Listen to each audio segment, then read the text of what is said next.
Agora, lembre que... Ó, tá focado aqui?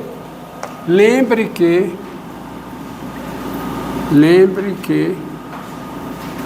quem é a integral de 1 sobre 1 menos x2, integral em x, quem é?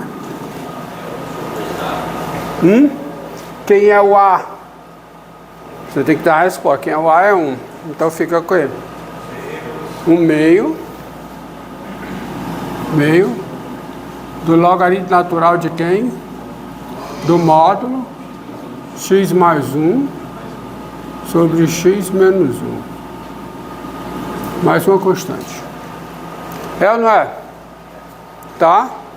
Se for A2 menos x2, aí é o que você está dizendo. É 1 sobre 2A, logaritmo natural do módulo de x mais A sobre x menos 2.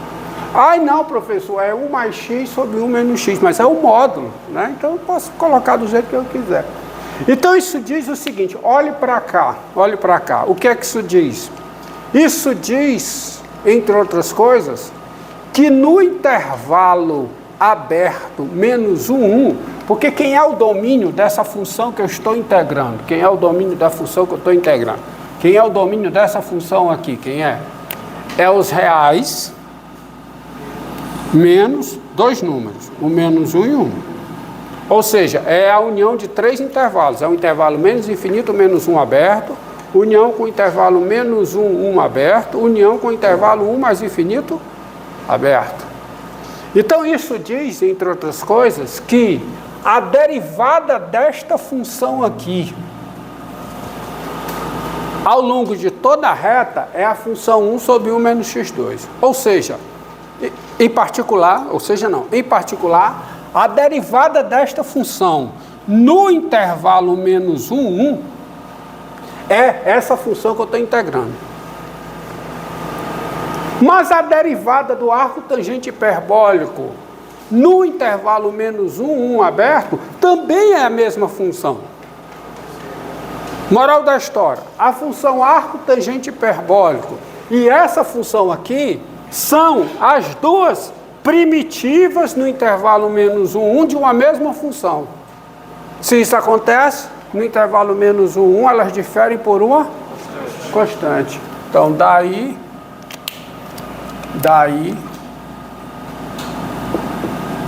existe o quê? O número C real, tal que o arco tangente hiperbólica em x é o quê? É o logaritmo natural. Faltou uma coisa, faltou o quê? O meio de quem? Do logaritmo natural do módulo de x mais 1 sobre x menos 1 mais uma constante. Isto é, isso é um meio de quem? Do logaritmo natural de x mais 1 sobre x menos 1 mais uma constante. Porque qualquer que seja o x no intervalo aberto menos 1, 1. Tá certo? E por que que eu pulo daqui para cá?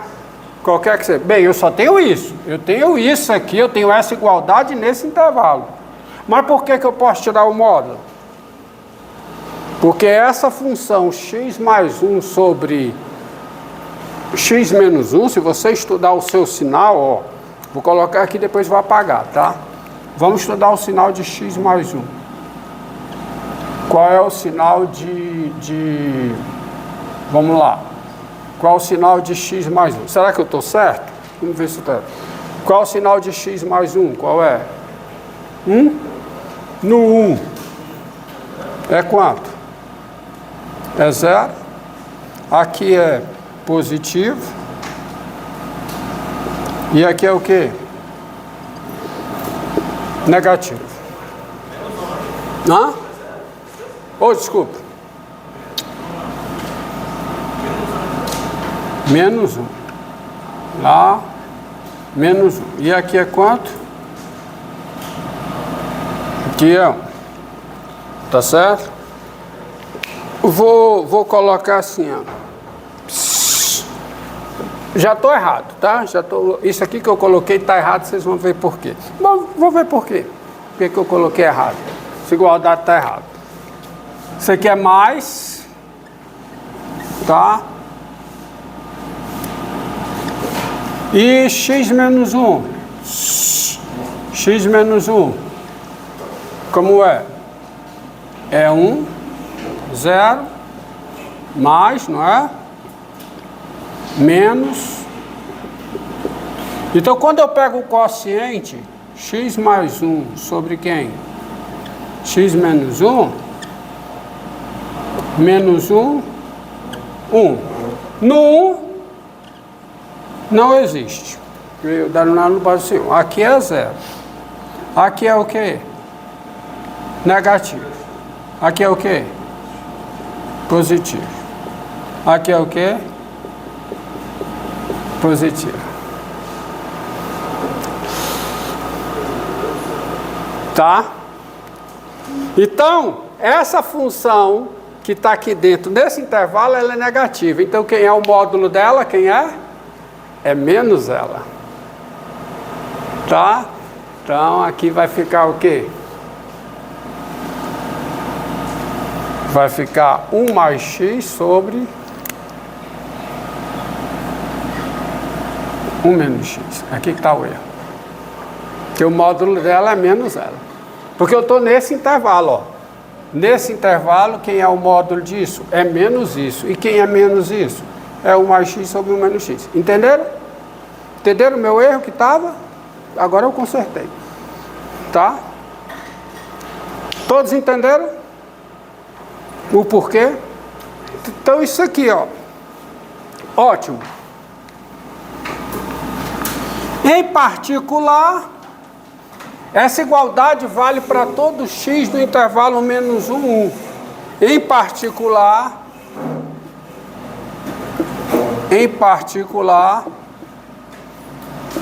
como ela vale para todo x no intervalo menos 1, 1, ela vale aonde? Ela vale no zero. Ela é verdadeira quando x é igual a zero, mas quando x é igual a zero, quem é o arco tangente hiperbólico de zero? Quem é, ó? É zero, tá ali. E quem é essa expressão quando x é zero? Fica metade do logaritmo natural de 1, que é quanto? Zero. Zero é igual a zero mais c. Ou seja, c é zero. Portanto, qual é a minha conclusão? Qual é a minha conclusão? Qual é a minha conclusão? É que o arco tangente hiperbólica em x, quem é? É o quê? É metade do logaritmo natural de 1 mais x sobre 1 menos x. Mais uma. É isso aqui. Qualquer que seja o x no intervalo. Intervalo menos 1. Pronto. Tá? Então tá aí a fórmula fechada para o arco tangente hiperbólico. Fórmula fechada para o arco tangente hiperbólico é essa expressão aí. É metade do logaritmo natural do módulo de 1 mais x sobre 1 menos x. Que vai ao encontro daquilo que eu falei, né? As funções hiperbólicas, elas são dadas em termos da exponencial. Então, é isso aí mesmo. As hiperbólicas inversas são dadas em termos do logaritmo natural. Pode deixar aí. Tá? Para o pessoal ver aí. Tá?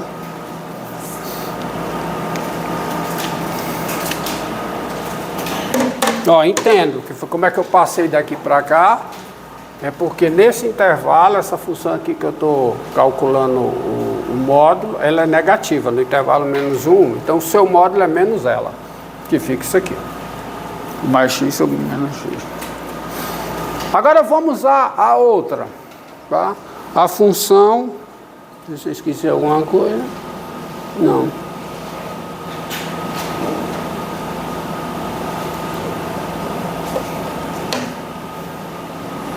A função arco, cotangente, hiperbólica. Tá?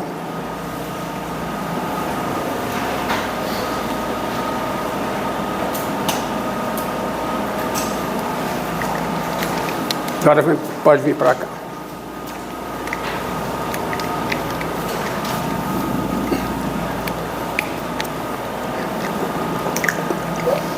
Vocês verão agora que eu não farei mais uso do teorema da função inversa para ver a diferenciabilidade.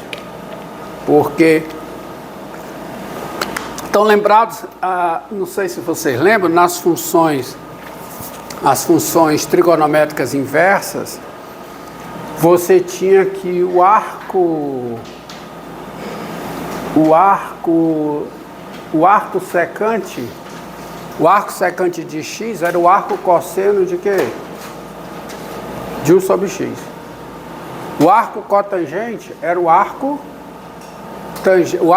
cotangente de x era o arco tangente de 1 sobre x. E o arco cossecante de x era o quê? O arco cosseno de 1 sobre x. Não era? Não varia essas funções? Isso porque era o arco cossecante de x era o arco seno de 1 sobre x. Isso por quê? Porque a tangente, tá? A cotangente, situação bem especial, é 1 sobre a tangente. A secante é 1 sobre o cosseno. E a cossecante é 1 sobre o cosseno. O que não vale, que eu acho que alguém perguntou aqui, era aquelas outras fórmulas. Que tinha mais umas fórmulas lá, que é o arco seno é o quê? É π sobre 2 menos o arco cosseno. Certo? O arco tangente, o arco cotangente é π sobre 2 menos o arco tangente. E o arco cossecante é π sobre 2 menos o arco secante. Essas não valem, tá? Porque não tem esse tipo de coisa aqui em relação a π sobre 2. Não existe isso.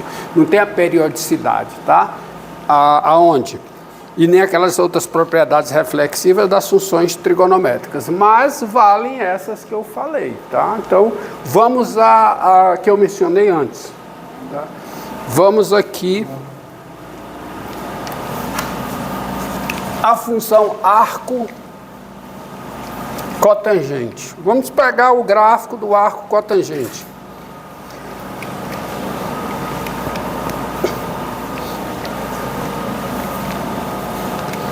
Relembrar aqui, ó. Fazer tudo em termos do gráfico, que aí fica mais fácil recuperar essas propriedades. Como era o gráfico do arco cotangente, não, da cotangente hiperbólica. A tangente hiperbólica era assim, ó.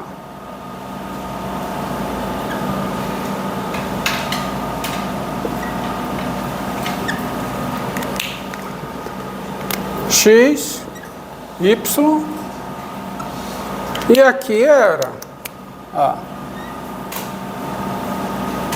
Esse é o gráfico da função, lembrados? Arco não, cotangente hiperbólica.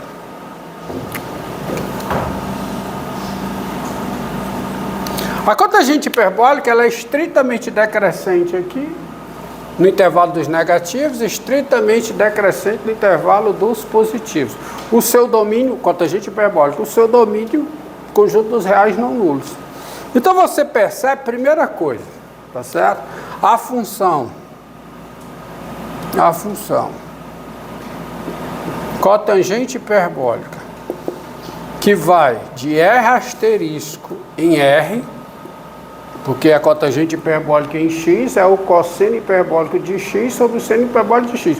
O domínio é o conjunto dos números reais não nulos, tá?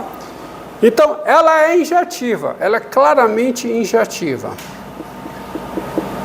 Porque, dados dois números distintos, ou eles estão nos negativos, as imagens são distintas. Ou eles estão nos positivos, as imagens são distintas. Ou eles estão nos negativos, as imagens são distintas. Ou um é positivo e o outro negativo, as imagens são distintas.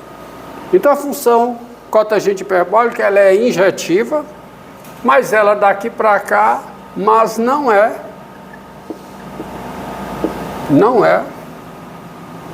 que sobrejetiva. Se não é sobrejetiva, não é bijetiva, não é invertível. Mas o que é que está atrapalhando ser sobrejetiva? O que é? É que esse intervalo aqui, o intervalo -1 fechado, não está na imagem da cotangente hiperbólica. Quem é a imagem da função cotangente hiperbólica? É o intervalo menos infinito menos 1 aberto, união com o intervalo 1 mais infinito aberto. Porque a função cotangente hiperbólica, ela mapeia o intervalo nos negativos, no intervalo dos positivos, no intervalo 1 mais infinito. Ela leva esse intervalo aqui, o intervalo dos negativos, no intervalo 1 mais infinito aberto. Injetivamente e sobrejetivamente. E ela leva o intervalo dos negativos no intervalo menos infinito menos 1 aberto. Injetivamente e sobrejetivamente. Então daí sai que a função ICTGH, I de invertível, mas agora indo de R asterisco aonde? Na união desses dois intervalos, dada por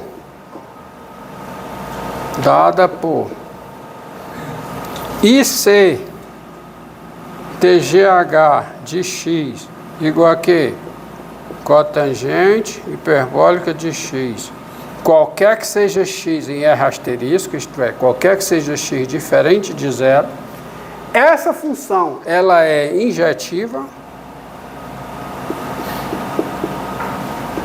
e é sobrejetiva.